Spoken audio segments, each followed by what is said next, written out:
할렐루야. 오늘 61장 제목이 뭐예요? 기름 부음이 임하시네. 근데 그 기름은 무슨 기름일까요? 성령의 기름입니다. 1절에 말씀하시죠. 주 야훼 영이 내게 내리셨으니 뭐예요? 성령이 내게 내리셨다.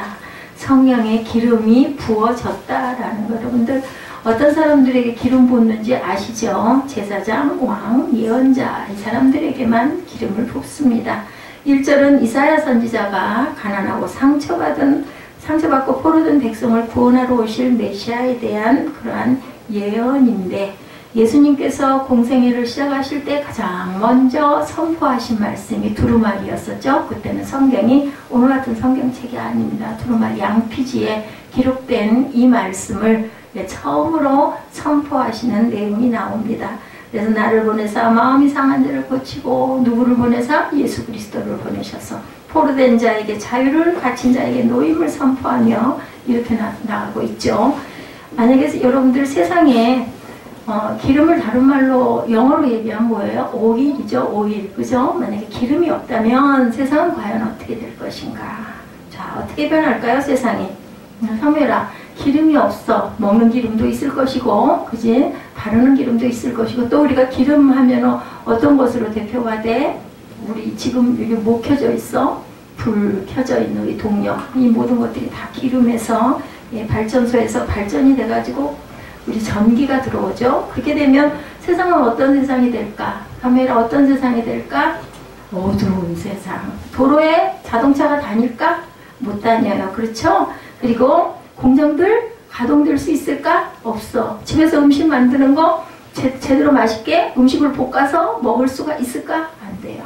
아무것도 할 수가 없습니다. 등불도 켜지 못합니다. 음식에는 맛을 잃어버릴 것입니다. 세상은 아까 말한 것처럼 어둠에 묻힙니다. 성경시대에 대표적으로 사용된 기름 이름 혹시 알아요? 무슨 기름이라고 그래요? 무슨 기름? 올리브유. 그것을 또 다른 말로 감람용. 아까 얘기했죠? 제사장, 예언자, 왕에게 의식을 행할 때 기름을 붓습니다. 요즘에도 해외에서 힐링 집회를 할 때 이 감람용, 올리브유를 가지고 다니면서 이마에다 이렇게 바르고 이렇게 안수를 하는 그러한 예법을 지금도 시행하고 있다고 합니다. 종교적 의식을 거행하는데 귀중한 물품으로, 이건 사치품이 아니에요. 절대로 일상의 모든 용품에도 사용이 된 필수품이다. 그 시대에는 특히나. 오늘날도 여러분 중동의 산유국이 뭐 때문에 부자가 됐어요? 오일 때문에 부자가 되죠. 그래서 세계 경제를 좌지우지하고 있습니다. 우리가 구약 성경에 보면 구약에 가장 강력하게 선포한 메시지가 어느 날 역사의 지평에 하나님께서 친히 세상에 뭐를 부으셨어요? 기름을 부으신 분이 등장하셨어요. 그래서 61장 2절의 말씀이 바로 이 말씀입니다. 세상에 어떤 분이 계셨습니다. 그가 세상에 어떤 분이세요? 빛이시고 소금이시다. 맛을 잃은 세상에 진정한 소금이 되어주실 것이라고 오늘 본문에서 말씀을 하고 있습니다. 히브리어로 그분 이름이 뭐예요? 우리 누구라고 얘기해요? 메시아 오실 분이죠? 예, 우리를 위해서 오실 분. 그것이 뭐라고 얘기해요? 마사아흐. 뭐예요? 그리스어로 이렇게 얘기합니다. 히브리어로 마사아흐, 그리스어로, 헬라어로 크리스토스. 누구예요? 예, 크리스토스는 누굴까요? 그리스도. 그렇죠. 구원자. 영어로 The Anointed One 이렇게 표기되어 있습니다. 기름 부음을 받은 분. 이 세 가지로 이 메시아의 출현을 이렇게 약속을 하고 계십니다. 오늘 본문에 보면 이사야 선지자가 오실 메시아를 이렇게 예언합니다. 1절이죠. 아까도 제가 읽었지만 우리 함께 합독합니다. 주 여호와의 영이 내게 내리셨으니 이는 여호와께서 내게 기름을 부으사 이게 마사아흐예요. 기름을 부었다. 하나님이 내게 기름을 부으시고 나라는 화자로 등장한 메시아, 그분이 기름 부음을 받아서 오셨습니다. 그리고 오셔서 그분으로 인해서 펼쳐질 그분의 구원의 사역을 이사야 선지자를 통해서 아름다운 언어로 그려진 것이 바로 오늘 61장 말씀입니다. 그 구원 사역을 구체적으로 무엇을 의미하는가를 상상한 살아있는 그림 같은 언어로 설명이 되죠. 기름을 부으심 받은 그분이 우리 마음속에 찾아오시는 그 순간 중요한 것은 나도 기름 부음 받은 자로 이 세상에 선하고 거룩한 영향력을 끼치며 세상을 치료하는 자로 살아갈 수 있다라는 놀라운 약속이 오늘 이 61장의 말씀입니다. 이 메시아가 기름 부음 받은 그분을 통해서 펼쳐질 여호와 영이 기름 부으심이 우리에게 임할 때 본문 마지막 절 11절 말씀 우리 합독하면 이렇게 된다라고 약속을 하시죠. 11절입니다.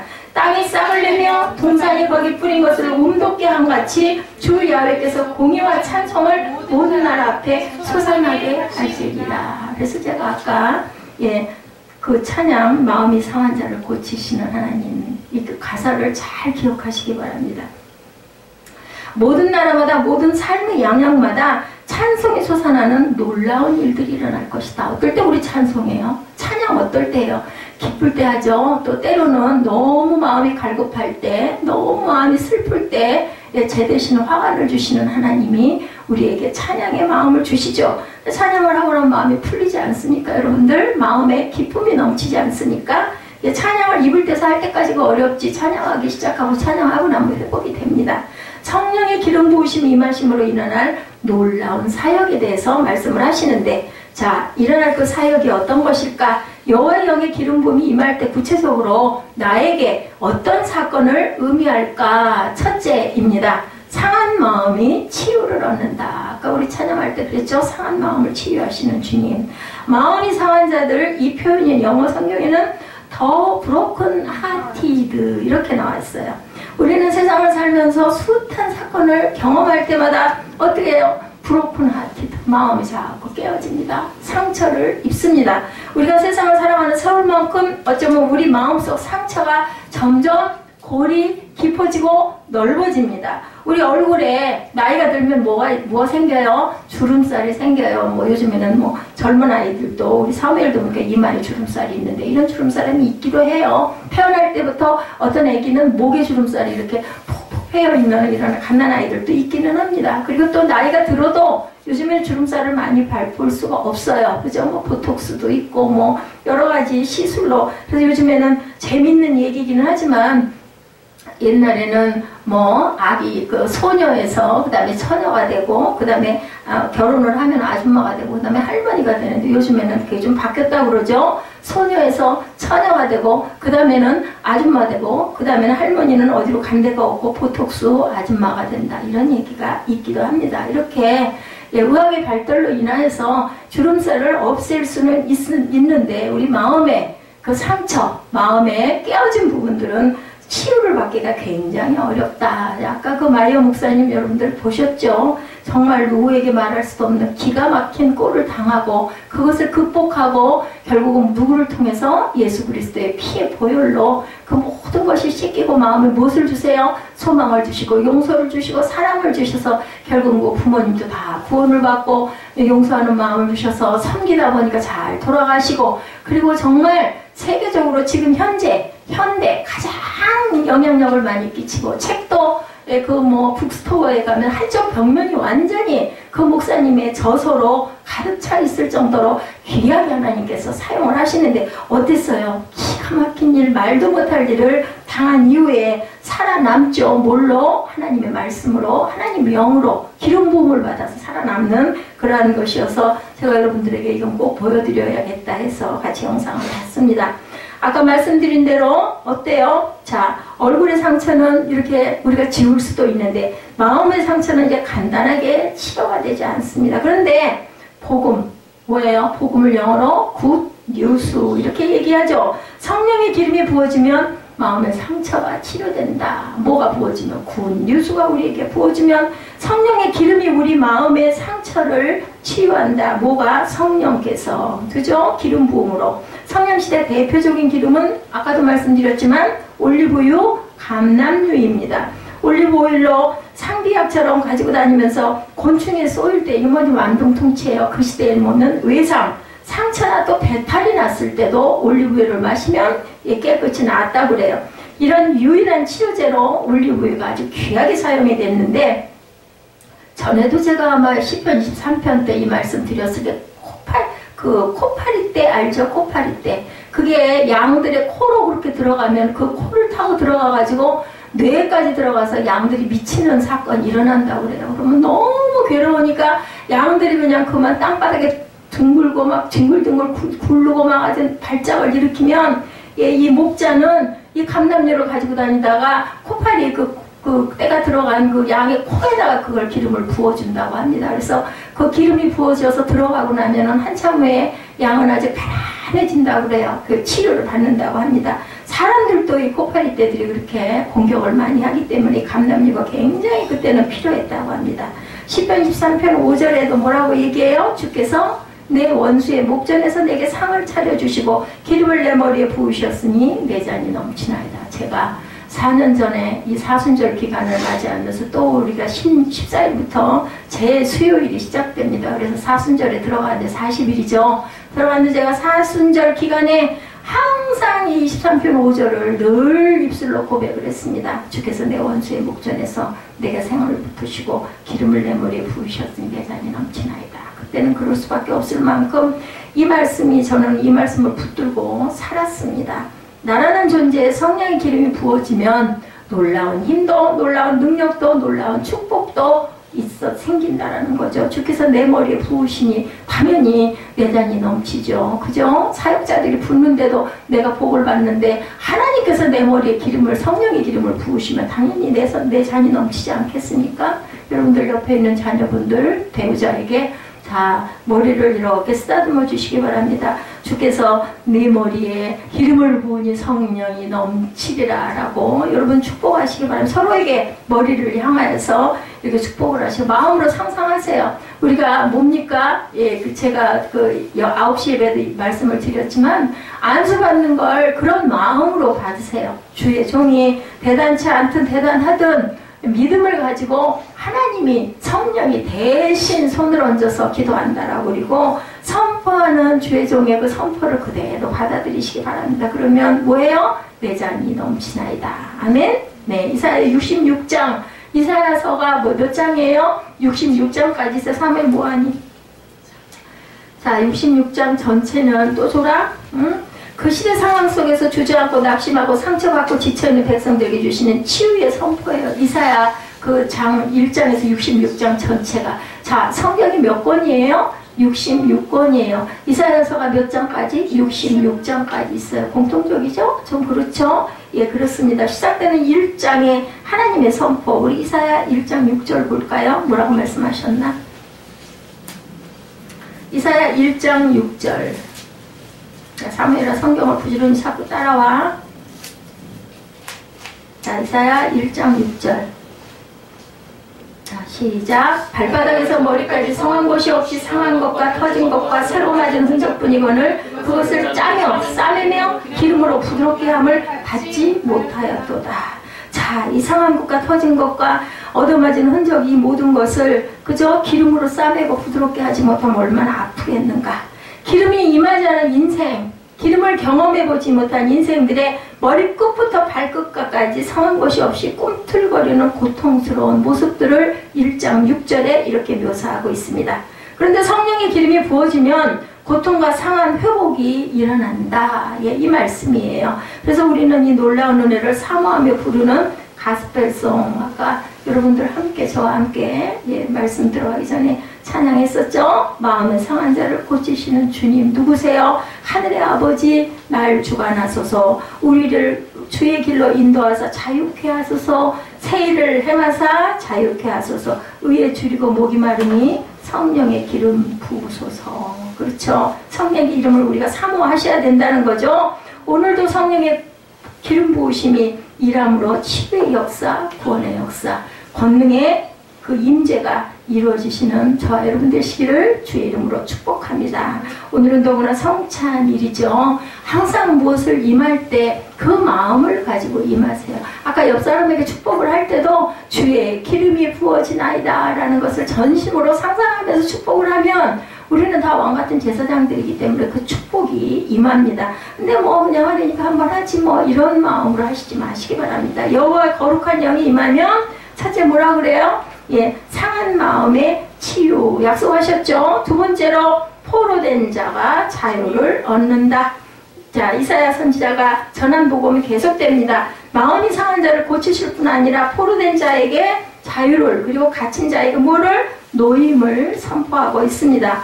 포로에게 자유보다 더 소중한 것이 어디 있겠어요, 그죠? 예, 그 유치장에 뭐 단 하루만, 이틀만 구속이 됐다가 풀려나도 하는 소리가 나는데, 포로는 어때요? 언제 풀릴지 알 수 없어요. 죽을지도 몰라요. 그냥 포로 생활하다가 결국은 포로로 죽어버릴 수도 있습니다. 그러니 얼마나 그게 귀하겠습니다.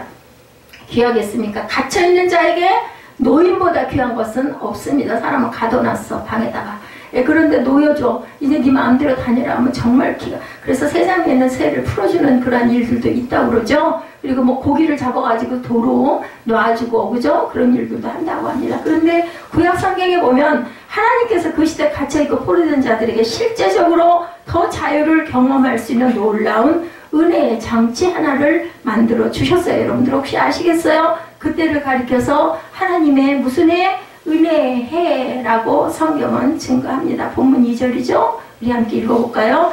야훼의 은혜의 해와 우리 하나님의 보복의 날을 선포하여 모든 슬픈 자를 위로하되, 이렇게 나오죠. 여호와의 은혜의 해, 이게 뭘까? 그죠? 다른 말로 말하면 그 시기를 희년, 자, the year of jubilee, 기쁨이 폭발하는 해. 네, the year of jubilee입니다. 예, 기쁨이 폭발하는. 그때는 여러분들 희년이 몇 년마다 돌아와요? 7년마다 돌아오는데 7년도 감사해요. 휴식의 해기 때문에. 그런데 7년이 몇 번? 7번. 77이 49죠. 그래서 50년째 되는 희년이 돌아오면 그게 희년인데, 감옥에 갇힌 자들이 다 풀어져요. 그리고 땅을 팔아먹었어. 그런데 그 땅도 다 돌려줘야 돼, 주인한테. 여러분들 신나겠죠? 그죠? 예, 우리 집이 지금 계속 부금을 부어가고 있어 힘들잖아요. 근데 50년이 되면 그냥 아무것도 없이 다 풀어줘. 그리고 빚도 다 없어져. 그리고 땅을 팔아먹어서 땅도 다 돌려줘. 종으로 같은 사람도 종도 다 풀어줘. 살판이 난 거야. 근데 꼭 얼만큼 살아야 돼요? 50년을 살아야 돼. 20살짜리가 70살이 돼야 풀어주는데, 그 시대에는 그렇게 오래 사는 사람이 많이 있었을까 모르겠습니다. 내가 얻었던 모든 빚에서 자유해진다. 정말 기가 막힌 좋은 장치 아니에요? 그런 희년, 그죠? 기쁜 해라는, 기쁨이 폭발하는 해.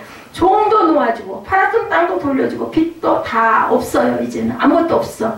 이것이 바로 은혜의 해, 희년입니다. 기가 막히게 좋은 그런 그 제도를 두셨죠. 온전히 하나님이 주신 자유의 은총을, 그 배려를 받는다면 얼마나 좋을까. 그런데 2000년 전에 예수께서 이 땅에 오셔서 나사렛에 있는 회당에 들어가셔요. 이 부분이 누가복음 4장 16절에서 20절에 나타나 있죠. 예수님이 회당에 들어가서 공생애를 시작하시면서 아까 말씀드린 대로 두루마리 성경을 펼쳐서 읽어요. 그 첫 봉독이 바로 이사야 61장의 말씀이에요. 우리 한번 볼까요? 저기 누가복음 9장 4절, 누가복음 4장 16절부터 우리 20절까지 한번 봅니다. 뭐라고 말씀하셨는지 같은 말씀이 여기 나와 있거든요. 예수님이 읽으신 부분이에요. 자, 우리 함께 누가복음 4장 16절 우리 함께 봅니다. 예수께서 그 잘하신 곳 나사렛에 이르사 안식일에 늘 하시던 대로 회당에 들어가서 성경을 읽으려고 서심해 선지자 이사야에게를 드리거늘 책을 펴서 이렇게 기록된 데를 찾으시니 주의 성령이 내게 임하셨으니 이는 가난한 자에게 복음을 전하게 하시려고 내게 기름을 부으시고 나를 보내사 포로된 자에게 자유를, 눈먼 자에게 다시 보게 함을 전파하며 눌린 자를 자유롭게 하고 주의 은혜의 해를 전파하게 하심이라 하였더라. 20절에 책을 덮어 그 말을 그 맡은 자에게 주시고 앉으시니 회당에 있는 자들이 다 주목하여 보더라. 예수님을 다 주목해서 봤다라는 거죠. 자, 그래서 그 말씀이 바로 오늘 61장의 1, 2, 3절이죠. 누가복음 4장 21절에는 이런 놀라운 선언을 하고 있습니다. 4장 21절에 보면 이에 예수께서 그들에게 말씀하시되 이 글이 오늘 너희 귀에 뭐했다? 응하였느니라. 이렇게 말씀합니다. 이 글이 오늘 너희에게 임했다. 이 글이 저와 여러분에게 응하시기를 주님의 이름으로 축복합니다. 이 글은 이사야 말씀이 너에게 임하여 오늘부터 이루어진다라는 뜻이에요. 누가 선포했어요? 예수님께서. 이 글이 그대로 이루어질 것이다. 어떻게? 자, 3절에 시온에서 슬퍼하는 자에게 화관을 주신대요. 죄를 대신하며 기쁨의 기름으로 그 슬픔을 대신하며 찬송의 옷으로 근심을 대신하시고 그들이 의의 나무 곧 여호와께서 심으신 그 영광을 나타낼 자라 일컬음을 받게 하려 영광을 나타낼 자가 저와 여러분이 모두 다 된다라는 그런 아주 희망찬 소망의 선포를 한 겁니다. 너희들이 뭐를 받아들이면 뭐가 우리가 해야 할 의무가 하나 있어요. 뭐를 해야 하면 복음을 받아들이면이에요. 복음을 받아들이면 우리가 구원 얻는 것도 우리가 해야 할 그런 의무가 있죠. 믿으면입니다. 아멘. 상한 마음이 치유를 얻고 갇혀있는 마음의 노임과 자유에 대한 선포가 오늘부터 이루어질 것이다. 받아들이면. 오늘 본문에 이사야가 있는 그 당시는 이스라엘 백성들은 바벨론의 포로로 잡혀 있을 때입니다. 그들에게 주어진 이사야 선지자의 말씀의 의미는 실제적으로 이사야가 이 말씀을 선포한 후에 어떻게 됐어요? 여러분들 잘 아시죠? 고레스 왕이죠? 사이러스라고도 합니다. 황제가 이스라엘 백성들에게 너희들 니네 나라로 돌아가라 라고 선포가 이루어져요. 거기 내용에 보면 하나님께서 고레스 왕의 마음에 감동을 주셨다라고 얘기하는. 고레스 왕은 이스라엘 백성들에게 보면은 어떤 사람이에요? 적군의 왕이에요. 그러니까 원수예요. 어떻게 보면 자기 나라를 망하게 하고 우리를 모두 다 포로로 끌어갔고 70년 동안이나 종사를 시킨 그런 왕입니다. 물론 그 왕 자체가 한 건 아니지만 어쨌든 그 나라는 바벨론이란 나라는 적국입니다. 그런데 그 고레스 왕 하나님을 믿지 않는 왕의 마음에 감동을 주셨다. 하나님께서 그렇게 만드셔서 이제 너희들 다시 정신 차리고 니네 나라 돌아가가지고 나라도 세우고 성전도 다시 세우고 그리고 다시 나라를 이루고 가라고 말씀하셔서 사무엘 고개 안 들어. 너 저 뒤로 가. 그렇게 고개 꺾고 앉아있으라면. 그래서 어쩌고 저쩌고 얘기는 잘하고는 왜 고개를 쳐박고 그렇게 잠자기로 작정을 해. 그들은 육체적으로 자유를 얻긴 했지만 온전한 자유는 정치적 자유뿐만이 아니라 뭐예요? 궁극적인 우리 마음을 얽매우고 있는 깊은 어둠의 상처를 걷어내야 될 마음의 치유가 참 메시아 되신 예수의 오심으로 온전한 해방과 자유를 얻을 수가 있게 됐다. 그는 진정한 희년, 구원의 축복을 선포하신 거예요. 누가? 예수께서. 우리의 세상살이의 비탄감뿐만이 아니라 십자가의 죽으심으로. 여러분들 굿뉴스가 어떤 거예요? 혹시 아세요? 굿뉴스 자체가 어떤 거예요? 자, 좋은 소식. 맞아. 좋은 소식인데 그 좋은 소식이 어떤 거? 자, 성민아, 그 좋은 소식이 어떤 거? 자, 한번 누가 설명해 볼 수 있는 사람? 이렇게 하자면. 좋은 소식. 그냥 설교만 하지 말고 이렇게 하자면. 네가 그랬잖아. 좋은 소식. 그러니까 좋은 소식이 구체적으로 예자 어떤 소식이야? 예수님이 오셔서 우리에게 굿뉴스를 주셔서. 굿뉴스라는 뜻이 우리말로 어떤 말이야? 굿뉴스라는 뜻을 풀어서 얘기하면 좋은 소식이 뭐야? 응? 좋은 소식이 좋은. 우리말로 얘기하면 한 문자로 뭐라고 나와 있어? 복음이야. 복음. 그럼 그 복음은 뭔가? 맞아. 구원. 그리고 또 하나가 있어. 구원만 하면 굿뉴스가 반쪽이야. 부활? 그렇지. 오, 100점. 근데 보너스 줄게, 사무엘아. 응?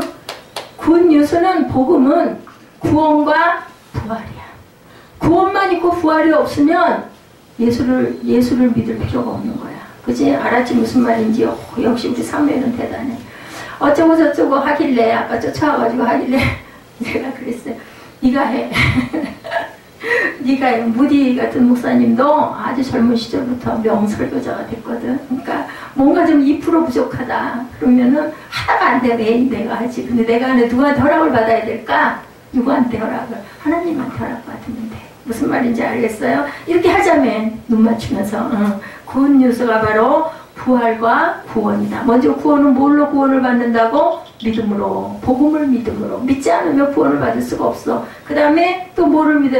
사람들이 대개는 구원은 믿어. 예수님이 오셔서 예수님의 돌아가심으로 해서 우리가 구원을 얻었습니다. 그거는 믿는데 믿는 사람들의 대개의 질문은 물음표는 뭐냐? 아직까지도 물음표는 뭐냐? 부활. 진짜 부활하셨을까? 그게 물음표라는 거야.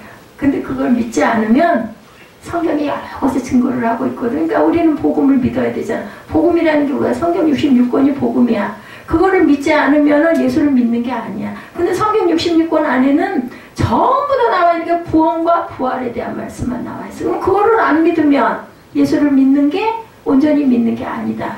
돌아가시고 끝났으면 아무 소용이 없어. 예수님이 사셨기 때문에 우리도 부활이 있다라는 걸 꼭 믿어야 된다. 무슨 말인지 알지? 그러니까 저보고 이렇게 하라는 거죠. 그 부분을 우사님은 너무 성경 말씀 위주로만 줄줄줄 하시다 보니까는 자꾸 졸게 된대요. 그렇다고 저보고 이렇게 얘기를 하라고 그래. 그래서 지금 얘기를 하는 거야. 그러니까 너는 대답할 의무가 있어. 알았어? 내가 물어보면 꼭 대답을 해야 돼. 근데 오늘 100점이야. 자, 역시 그래도 그동안 10수년 동안 예수를 믿고 안고 다니고 태어나서 2주 때부터 삼일은 교회를 갔어. 헌화식 하러 가가지고. 우리 예지도 마찬가지고 예지는 3주 때부터 헌화식을 드렸고 하나님께. 자, 우리 세상살이의 비탄감이 중요한 게 아니라 아까 희년에 대한 얘기했죠? 우리의 죄를 다 탕감해 주시고 또 플러스 영원히 산대. 영생을 주셔서 얼마나 신나는 일이에요. 여러분들 안 신나요? 신나요. 맞아요. 고개 숙이지 마세요. 고개를 드세요. 그죠?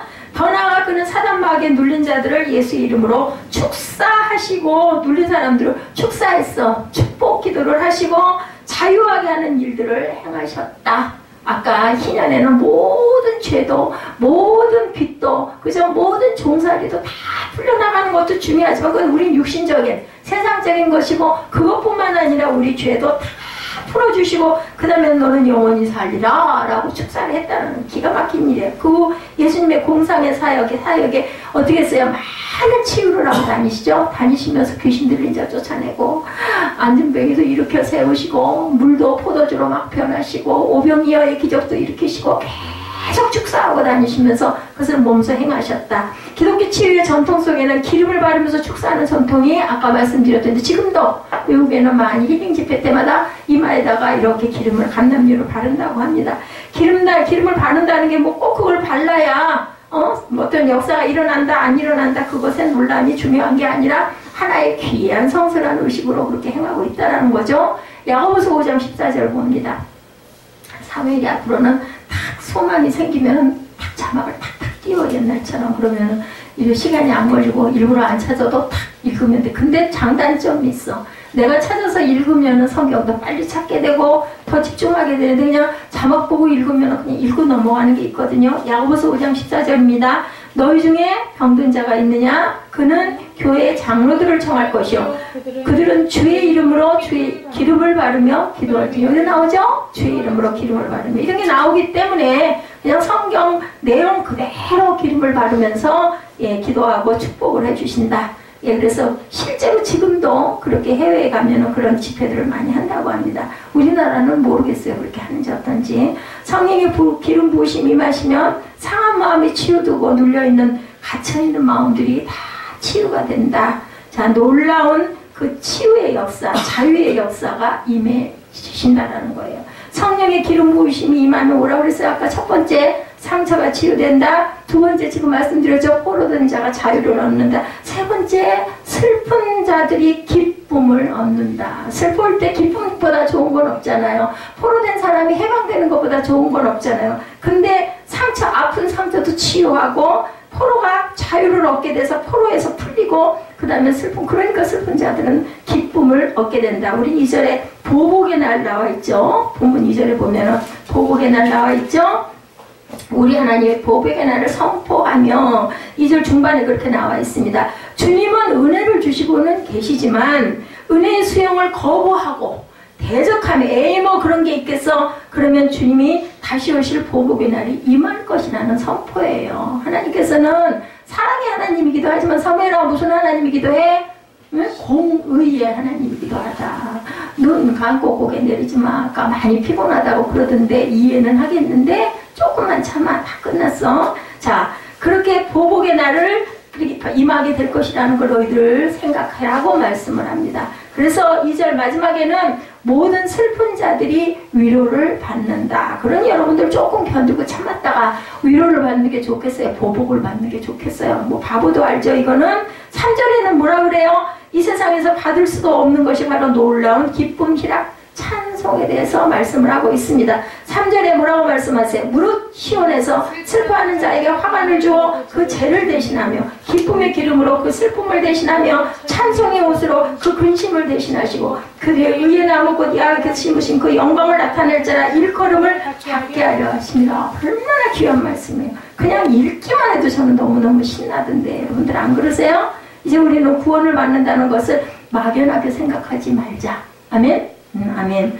그리고 우리가 잊고 있는 구원의 의미를 구체적으로 풀어서 말씀해 주셨어요. 슬픔에 젖됨에 주저앉아 탄식하지 말고 기쁨의 화환을 들어라. 꽃다발을 들어라. 슬픔 대신에 기뻐할 거고 한숨의 탄식인 근심 대신에 찬송해라. 이렇게 3절에서 말씀하고 있습니다. 이것이 바로 성령의 기름 부음을 입은 저와 여러분들의 모습이 되어야 한다. 그렇게 될 것이다. 아멘? 그것을 바라볼 줄 알아야 된다. 아까 마이어 목사님 그러시죠? 너는 분명히 훌륭한 일을 하는 어떤 특별한 일을 하는 네가 될 거야. 근데 그 마음이 왔을 때 아멘하고 받고 그 길로 내가 나아가야 그것이 되지. 그냥 뭐 그런가 보지. 뭐 그냥 좋은 말씀인가 보다. 그냥 넘어가면 아무 소용이 없는 거지. 이스라엘 백성들은 상중에 절대로 기름을 바르지 않는다고 그래요. 그 기름은 어떨 때만? 기쁠 때만. 어떤 의식, 기쁜 의식이 있을 때만 바른다고 합니다. 그래서 빌립보서 4장에 로마의 감옥 속에서 누가 바울이 그죠? 감옥에 갇혀서 뭐라고 얘기를 해요? 주 안에서 기뻐하십시오. 내가 다시 말하노니 기뻐하라 얘기하죠. 감옥이라는 장소는 그대로예요. 절대로 변하지 않았어요. 그런데도 감옥임에도 불구하고 그 감옥을 넘어서는 마음에는 한없는 기쁨이 넘쳐났다라는 고백이에요. 실제 그렇기 때문에 기뻐하라, 기뻐하라, 주 안에서 기뻐하라. 내가 다시 말한다. 너희들 기뻐해라. 왜냐하면 바울은 신라하고 둘이 거기서 덩실덩실 춤을 췄더니 감옥에 착고가 뭐야? 손목 발목에 쳤던 쇠가 이렇게 하고 있었어. 벽에 이렇게 그 모양이 나와 있더라. 이렇게 그냥 이렇게 쇠사슬 하나 뭐 소갑 하나 찬 게 아니라 이렇게 매달려 있었어. 근데도 그렇게 찬양을 했더니 착고가 다 풀리고 옥문이 열려가지고 그냥 나갈 수 있게 그렇게 만들어. 이렇게 그러니까 간수가 우리 이제 죽었다. 죄수들이 저렇게 옥문 열어지고 도망을 갔으니 나는 죽었다 했더니 바울이 뭐라 그래? 아니 나 여기 있어. 당신 죽지 마. 그러고는 그 가족을 다 구원하는 역사가 실제로 일어나죠. 빌립보서에 보면. 아까 여러분들 그 말씀 다 마쳤어요. 미국 조이스 목사님 얘기 여러분들 보셨죠? 13살부터 5년 동안 어떻게 친부에게 그런 일이 있을 수 있을까? 근데 실제로 나와서 간증을 하고 지금도 현재도 굉장히 기가 막히게 선교 활동을 열심히 하고 다니시는 분이니까 맞겠죠? 그죠? 어머니가 시장 가는 금요일 날마다 시장을 가셨나가 너무나 두려웠다. 깊은 야산, 숲속, 무덤, 창고, 으슥한 곳은 어느 곳이나 차 안에서 이렇게 계속 폭행을 당했다. 그걸 횟수로 5년 동안 200여 번이 된다고 이렇게 얘기를 하고 있습니다. 그리고 너 이거 누구한테도 얘기하면 너 죽어. 나뿐만 아니라 너도 죽어. 너 세상에서 못 살아. 이렇게 위협을 했다고 그러죠. 그래서 항상 기도했다고 합니다. 아버지 죽여주십시오. 근데 죽이는 일 일어나지 않는다고 아까 직접 얘기하죠. 드디어 18세에 집을 나선 후 어떤 분의 전도로 교회에서 성령의 기름 부음을 받고 아까 그 이후의 건 여러분들 다 보셨죠? 실제 일어났어요. 근데 그런 일이 그분 아닌 다른 사람들에게도 비슷한 일들은 많이 있을 것입니다. 근데 왜 이렇게 귀하게 크게 이분을 쓰셨을까? 오죽 아까 그러죠? 내가 그런 일들이 있었던 게 나는 차라리 기쁘다. 그랬기 때문에 내가 이렇게 귀하게 쓰임을 받을 수 있으니 얼마나 좋고 얼마나 기쁘냐. 근데 그때는 얼마나 고통스럽고 정말 죽고 싶어 자살하고 싶었을 것 같아요. 근데 그것을 넘어섰기 때문에 아까 그 마이어 목사님 말씀하시죠? 그것을 하나님께서 없게 하지는 않아. 극복할 힘을 준다라는 거죠. 그 마음을 갖게 한다라는 거죠. 그래서 여러분들 환경이 조금 열악합니까? 상황이 지금 어렵습니까? 그렇더라도 우리가 그것을 극복하고 주님만 믿고 매달리고 나가면 하나님께서는 분명히 계획을 가지고 계신다. 우연히 일어나는 일은 어디에도 없습니다. 제가 9시에도 여러분들에게 말씀드렸지만 어떻게 보면은 아이고 힘들어. 우리 예지가 몇 살 때부터였죠? 예지가 한 6, 7살 때부터 그랬던 것 같아. 함께 예배드리고 그죠? 그러고는 1학년을 여기 학교를 양도를 들어갔으니까 그치? 초등학교를 그렇지? 초등학교를 여기서 다녔지? 풍부동 와서 기억이 안 나? 너 유치원 때인가 왔던 것 같아. 그러니까 벌써 10여 년 정도를 같이 예배를 드리고 집에서부터 그냥 밤이면 불러가지고 사무엘하고 예지를 데리고 그럴 때 얼마나 귀찮아가지고 안 오고 싶고 할 수 없이 야단 맞을까 와가지고 예배를 드리고 10년의 베테랑들이 됐어. 어이구 정말 요새가. 근데 하나님께서는 이런 일을 만들어 놓으신 게 우리는 모르고 눈에 보이진 않지만 하나님 어떤 귀한 뜻이 있지 않겠느냐. 제가 아까 그 이야기를 했습니다. 이분이 현존하는 여성 사역자 가운데 가장 많은 사람들에게 현재 영향력을 끼치는 그런 목사님이 되었고 책도 가장 많이 쓴 그런 아주 베스트셀러는 다 쓴 그런 분. 직접 자기가 경험했기 때문에 쓴 거죠. 인간의 내적 상처 치유가 될 수 없다는 사람들이 늘 얘기한대요. 나를 보라고. 나를 보라고. 나 같은 사람도 이렇게 살아있고 이렇게 하나님이 나한테 하나님의 영이 내게 임하시니까 내가 이렇게 귀한 일을 하고 살지 않느냐. 43년이 지났다고 그래요. 18살에서부터 13살에서 5년 이후 18살부터 43년이 지났으니까 지금 몇 살이시겠어요? 61~2살. 그죠? 그 정도 되셨겠죠? 건강한 남편과 결혼도 잘하고 아주 남편이 외조를 잘한다고 합니다. 손자, 손녀가 10명이라고 합니다. 전 세계를 다니면서 치유를 선포하고 다니면서 몸도 얼마나 건강해 보이세요. 저 무럼차게 거기 그 모여있는 군중들 보셨죠? 얼마나 많은 사람들이 모여가지고 눈물을 흘리면서 박수를 치면서 그죠? 그걸 공감을 하고 그렇습니다. 그렇게 외친다고 그래요. 상처는 치유될 수 없다는 사탄의 말 듣지 말아라. 어느 날인가 사탄이 그렇게 너는 이미 다시 또 죄를 받았어. 너는 구원이 없어졌어. 막 이랬다고 그러죠? 그래가지고 그 얘기를 듣고 자기는 20년 동안을 고통스럽게 살아왔다. 오늘 보면 61편 2, 3절의 말씀을 그거는 항상 그렇게 얘기한대요. 나는 성령의 기름 부으심이 임하셔서 제 대신에 화관을 쓰게 되었습니다. 아까 끝부분에 그분 그렇게 간증하시죠? 슬퍼하는 자에게 화관을 주어서 그 죄를 대신하며 기쁨의 기름으로 그 슬픔을 대신하며 찬송의 옷으로 그 근심을 대신하시고 상한 마음이 치유되고 포로된 자가 자유를 얻으며 슬픈 자들이 기쁨을 얻게 하실 것이다. 네, 그 말씀이지만 그게 당신에게 임하면 성령이 임하면 분명히 그렇게 된다.